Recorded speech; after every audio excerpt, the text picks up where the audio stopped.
Um, if you've heard me speak before, you've heard me refer to Madeline Cosman. She is now deceased, but she was a California lawyer who worked tirelessly to expose the impact of illegal aliens on our healthcare system. Before I get into Madeline, and before I forget altogether, I found something this week that I would like all of you to have a look at on the internet. The 5th Army of the USA has a website. If you need to use your search engine, go for it. You will find that the 5th Army, which is stationed at Fort Sam Houston, Texas, has been renamed as of October the 16th. It is now called U.S. Army North.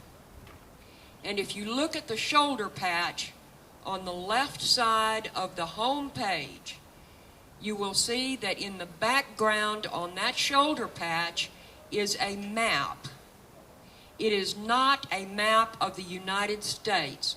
It is a map of North America.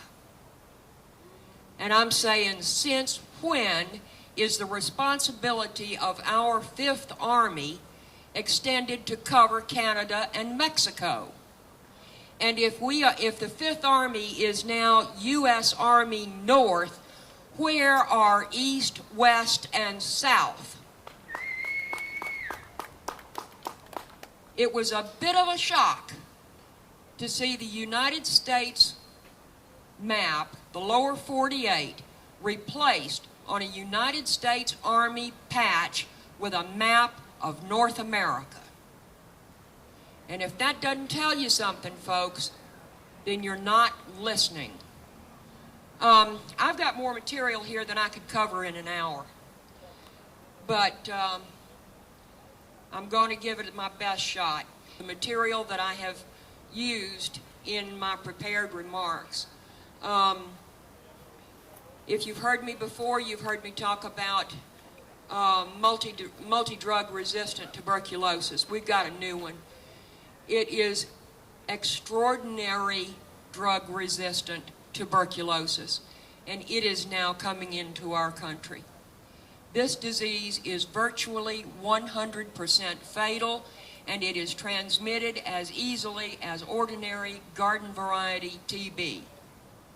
It has made its appearance first on the West Coast, and gentle people, it is headed in our direction. Madeline Cosman wrote an article called Illegal Aliens and EMTALA. EMTALA, if you're not familiar with it, is the Emergency Medical Treatment and Active Labor Act. This is the act which governs free medical care for any person who shows up in any emergency room for any reason. EMTALA is going to kill us. Beg your pardon.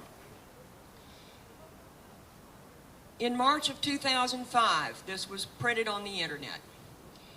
The influx of illegal aliens has devastating hidden medical consequences.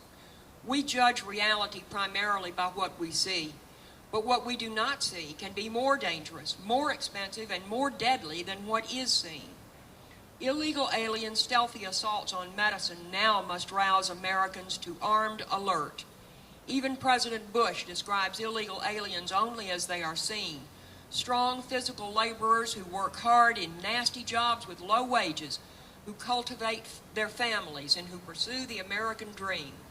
What is unseen is their free medical care that has degraded and closed some of America's finest emergency medical facilities and caused hospital bankruptcies. 84 California hospitals are closing their doors forever. The most recent figure that I found, which was 2-3 weeks ago, is that in the last decade alone, 200 California hospitals have closed. Not just their emergency rooms, the whole hospital.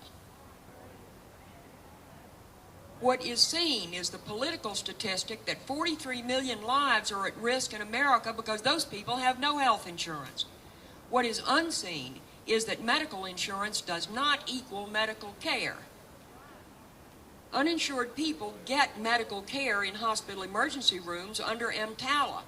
That obligates the hospitals to treat the uninsured but does not pay for that care. It is an unfunded federal mandate. Also unseen is the percentage of uninsured who are illegal aliens. No one knows how many illegal aliens reside in America. If there are only 10 million, they constitute nearly 25% of the uninsured. EMTALA requires each emergency room to treat anyone who enters with an emergency associated with cough, headache, hangnail, cardiac arrest, herniated lumbar disc, drug addiction, alcohol overdose, gunshot injury, automobile trauma, HIV-positive infection, mental problem, or personality disorder. Now, that's exactly right, and you know why? Because lawyers drew up the list of what constitutes an emergency, not doctors. Now, Dennis said something about me having been in the medical field for a while. Yes, I was a registered nurse for 20 years, but I'll tell you what, being a registered nurse is an awful lot like being a Marine. There's no such thing as an ex-nurse. You may not practice in hospitals anymore, but you're doing it in your neighborhood, you're doing it with your kids and your grandkids, and you're a first responder anytime somebody has a fender bender.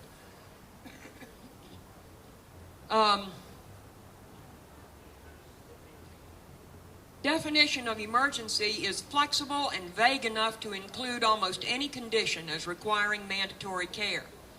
Any patient coming to a hospital emergency room requesting emergency care must be screened and treated, triaged, until stabilized for discharge or stabilized for transfer, whether or not insured, whether or not documented, and whether or not able to pay. A woman in labor must remain to deliver her child. Those are our anchor babies, folks. The babies instantly qualify as citizens for welfare benefits. They have caused volcanic eruptions in Medicaid costs and skyrocketing stipends under supplemental security income and disability income.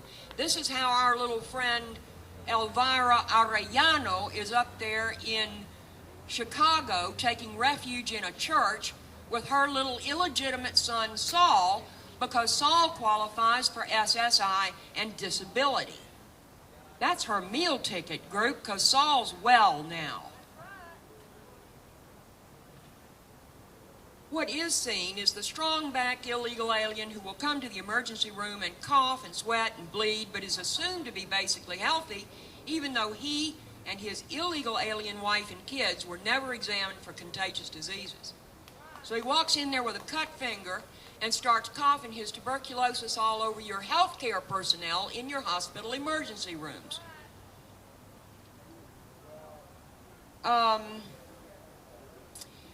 Now, illegal aliens carry drug-resistant strains of TB, malaria, leprosy, plague, polio, dengue fever, and chagas disease. I talked about those ones before. Now, if we're going to talk pure economics here, let's talk for a minute about how smart it is to hire an electrical engineer to replace the electrical panel in your house. Does that sound like a smart move to you?